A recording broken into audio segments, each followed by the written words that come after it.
Coinage. Etymology. So etymology is the study of the forms, the study of the forms of the word. So let's look at this word handbook and aviation. Obviously, handbook is a compound word taken from hand and book, right?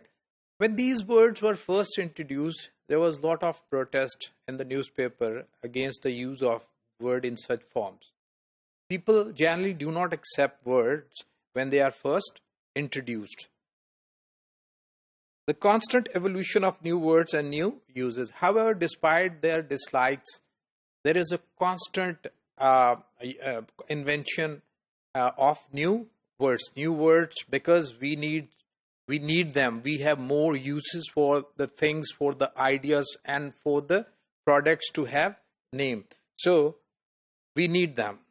Sign of vitality and creativeness in the way a language is shaped by the needs of its users. So the coining of word is a sign of vitality that a language is a living language, and it is have its creative aspect as well, because with the discovery of science and in other fields, there is new things coming to people, coming to us, right? So we need names for those people. So there is always a need for the names because we have uses for those names. So coinage is a process in which we invent a new term. Coinage is a process in which we invent a new term, right? So invented trade names for commercial products, especially when new products are produced, they need to have some new names. So that's why we coin new terms. People coin new terms.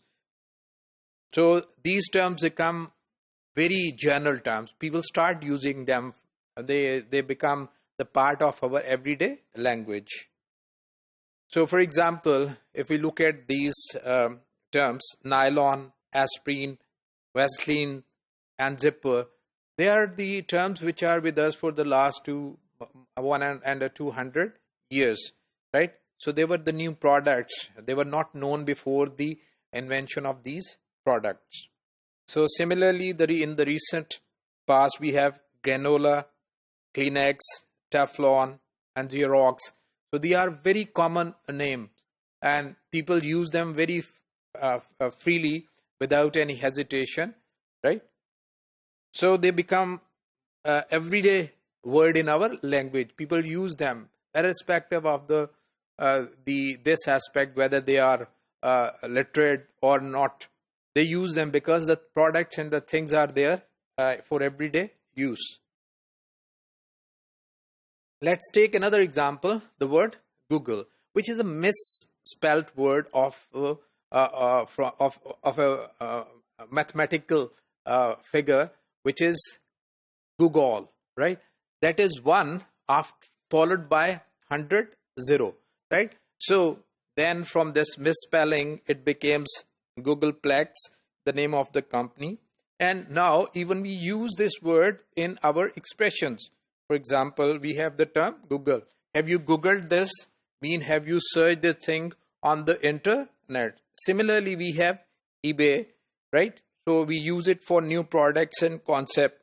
So we can easily say, have you tried eBaying it, right? So this has become an everyday use of everyone who uses internet. Eponym, it's another process of using names, coining new terms, new words based on names of the people or places.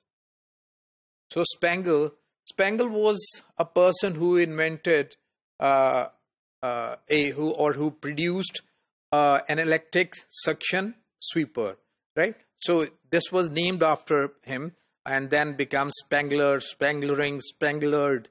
So this is a very common word in English language. Similarly, Hoover was the one who bought this company, Spangler, who bought this company, and he also named the product after his name. So Sandwich, it is named after the Earl of Sandwich, who first insisted to have his bread and meat while he was gambling. So similarly, jeans, it is the clothes produced in Genoa, a city of Italy. So it's named after the place. So some eponyms are technical terms based on the names of those who first discovered or invented things. For example, we have Fahrenheit. It is after Gabriel Fahrenheit of German who discovered it. Volt.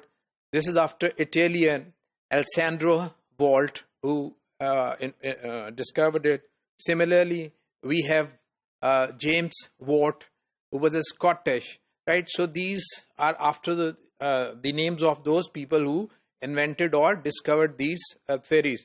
So this is one way of naming things. As the use of things is becoming more and more in number, the names are also being coined and new terms are being introduced.